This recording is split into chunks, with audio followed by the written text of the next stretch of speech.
Hi guys, good morning and welcome back to my Bangla blog channel. কেমন আছো তোমরা সবাই? তো আশা করছি তোমরা সবাই অ্যাজ ইউজুয়াল জাস্ট ফটাফটি আছো অ্যান্ড আজকে দিনটা তোমাদের সবার খুব ভালো কাটবে। তো ফুল টুল নিয়ে এসে একটুখানি রেস্ট নিয়ে আমি স্নান টান করে ফ্রেশ হয়ে গেছি। এসে স্কিন কেয়ার করলাম, স্কিন কেয়ার বলতে কি একটু সিরাম লাগালাম আর চুলটা ভালো করে আঁচড়ে নিলাম। এবার যাবো গিয়ে পুজো দেবো, দিয়ে আজকে একটুখানি ডক্টরের কাছে যাব, কারণ অলরেডি 12-15 দিনের কাছাকাছি প্রায় হয়ে গেছে যে আমার এই সর্দি কাশি ব্যাপারটা ঠিক হচ্ছে না।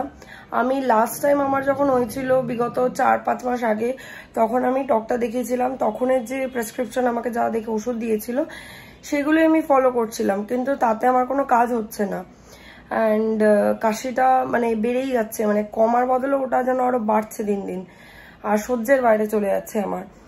তো সেই কারণে আজকে দুপুরবেলা ডাক্তার দেখাতে যাবো, সামনেই ডাক্তারের জায়গা। তো আমি ওই নিচের ওই সিকিউরিটির ওই ছেলেটাকে বললাম যে তুমি গিয়ে একটুখানি নামটা লিখিয়ে দাও। তো নামটা লিখিয়ে দিয়ে এসছে। আমি 3টের সময় যাব পোস্ট লাঞ্চ, তো ওই জন্য তাড়াহুড়ো করছি। এখন যাই, গিয়ে পুজোটা দিয়ে তারপরে লাঞ্চ করে সোজা যাব ডাক্তারের কাছে। তো যাই হোক, চলো without any further delay let's start today's video. I hope আজকের ব্লগটা দেখতে তোমাদের সবার খুব ভালো লাগবে। তো এখানে আজকে আমি ভালো করে সুন্দর করে সাজিয়ে কৌশিকে অমাবস্যা পারপাসে ঠাকুরকে পুজো দিয়ে দিয়েছি। আর কি অপূর্ব লাগছে দেখো রাধাকৃষ্ণকে, আর ইনফ্যাক্ট বাকি ঠাকুরদেরকেও। পোস্ট লাঞ্চ আমি এখন বেরোচ্ছি, ওই জামাটাই পরে নিয়েছি। যাচ্ছি কোথায়? যাচ্ছি হচ্ছে ডক্টরের কাছে দেখাতে, বিকজ আমার এখন অবধি সারেনি। ডাক্তার দেখিয়ে চলেও এসছি। এসে আমি না শুয়ে ঘুমিয়ে পড়েছিলাম, এত শরীরটা খারাপ লাগছিল। খালি কদিন ধরে শুধু কাফ সিরাপ চলছে। তো যাই হোক, এই হচ্ছে আমার প্রেসক্রিপশন। আমি হাফ করে দেখালাম বিকজ ওখানে আমার ফোন নাম্বার লেখা আছে, বাড়ি অ্যাড্রেসও। তো যাই হোক, ওষুধ দিয়েছে 4 রকম, তার মধ্যে একটা সিরাপ আর বাকি 3টে হচ্ছে তোমার মেডিসিন রয়েছে, অ্যান্টিবায়োটিক সব কিছু রয়েছে। তো যাই হোক, এইগুলো এখন আমার প্রায় 10 দিন মতন চলবে।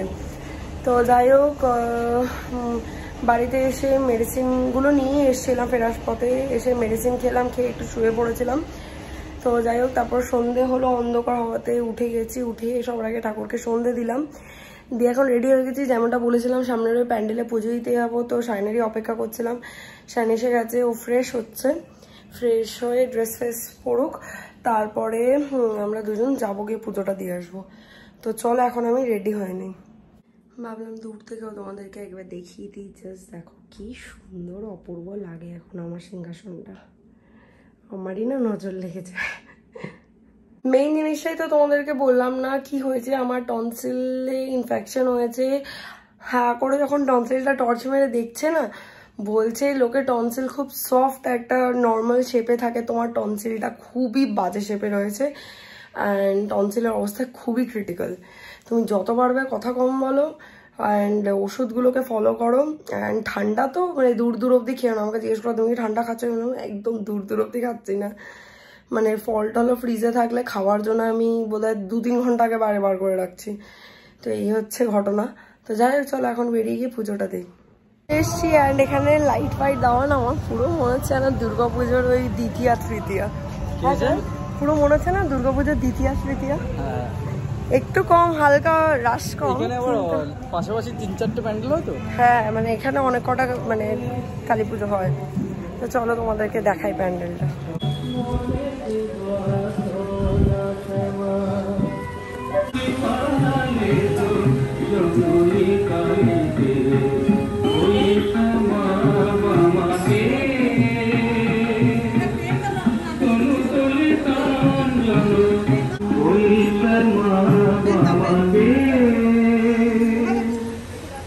দিয়ে দিলাম ফুল মিষ্টি আর নামগোত্র লিখে দিয়ে এলাম, আর এটা কুপনও দিল কালকে যাতে প্রসাদের জন্য আসতে পারি।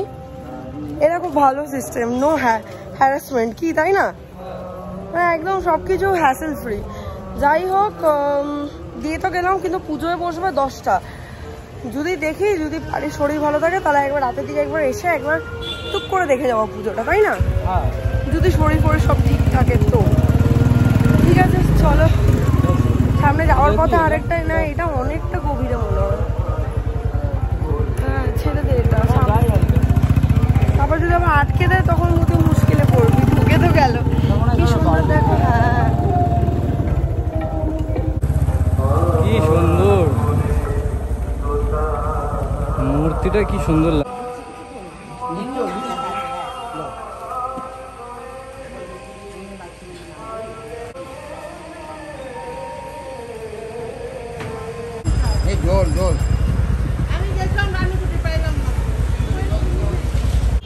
পৌঁছে গেছি বাড়িতে, শায়ন আমাকে ড্রপ করে দিয়ে গেল। তো চলো ভেতরে যাই। এবার বেরিয়েছি বাড়ি দিয়ে। তখন মায়ের সাথে গল্প করছিলাম, বাবার সাথে, পিসিও এসেছিল। তো যাই হোক, আমার গলাটা আবার খুসখুস করছে। তো মাকে বললাম একটা আদার টুকরো দাও। শায়ন ফোন করেছিল, প্রায় চলেই এসছে তো বাইরে যেতে। সেই জন্য মাকে বললাম আদারটা দাও, চিবাতে চিবাতে চলে যাই। বাড়ি থেকে বেরিয়ে গেছি। আমি শায়ন এসে গেছি। একবার মন্দিরটার পুজো হচ্ছে, একবার মন্ত্র শুনতেই পাচ্ছি। তো পুজোটা দেখতে এসেছি আমরা। ওই যে আসছে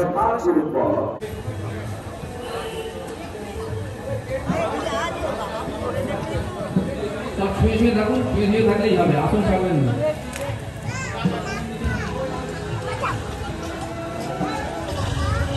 মন্ত্র বলুন, নমঃ শ্রী শ্রী গুরুদেব ঠাকুর। হয়ে গেছে। ফ্ল্যাটে এসে রুটি করলাম, আর খাবার তো রয়েছেই। তো যাই হোক, চলো এবার গিয়ে একটুখানি টিভি দেখবো, একটু রিল্যাক্স করবো। That's it. কিছুক্ষণ পরে ব্লগ করছি, দেখতে থাকবেন, সঙ্গে থাকো। Hi guys, good morning. কালকে রাতে আর ব্লগটা কন্টিনিউ করা হয়নি। তারপরে একটা মুভি দেখতে দেখতে তানভ দেখছিলাম সিজন 1, কারণ সিজন 2 বেরোবে। অ্যান্ড ট্রেলারটা দেখে বেশ ভালো লাগলো, তো ওই জন্য সিজন 1টা দেখছি, যাতে সিজন 2টা বুঝতে পারি কন্টিনিউয়েশন। আর এদিকে সকালবেলা উঠে আজকে অ্যালামেন্ডা গাছটা পুরো যেটা বাইরে বেরিয়ে গেছিলো ওটাকে সুন্দর করে ব্রাঞ্চেসগুলোকে গ্রিলের মধ্যে এমন করে ইয়ে করেছি যাতে আর মানে ওর মধ্যে আটকে থাকে আর ওখান দিয়ে বাড়ে। চলো তোমাদেরকে একবার দেখাই। এই দেখতেই পাচ্ছ কি সুন্দর ব্রাঞ্চেসগুলোকে আমি গ্রিলের মধ্যে ইয়ে করে দিয়েছি, এপার ওপার দিয়ে ঢুকিয়ে দিয়েছি যাতে ওগুলো না বেরিয়ে যায়। আর জানি না কেন এই সাদা জবা গাছটা, এটার কুড়ি হলে কুড়িটা খালি পড়ে যায়। দেখো নিচে পড়ে রয়েছে কুড়ি, আমি জানি না কেন। এখানে একটা কুড়ি পড়েছে, এই যে তোমরা দেখতে পাচ্ছ এইখানে একটা, তারপর এইখানে এই টপটার মধ্যে একটা কুড়ি পড়ে রয়েছে এই গাছটারই। জানি না কেন কি হচ্ছে। আজকে জল দিলাম ভালো করে, দেখি কাল পরশু একটুখানি মিক্স সার দিয়ে দিতে হবে।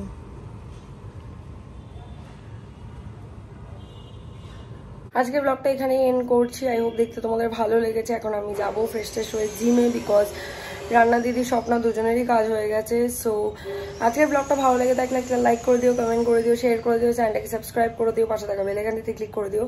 তোমাদের সাথে আমার আবার দেখা হবে কালকে একটা ব্র্যান্ড নিউ ভিডিওর সাথে। Till then guys, good night, bye bye, take care and have a lovely day ahead. Stay happy, stay healthy, stay fit and stay positive. Tata.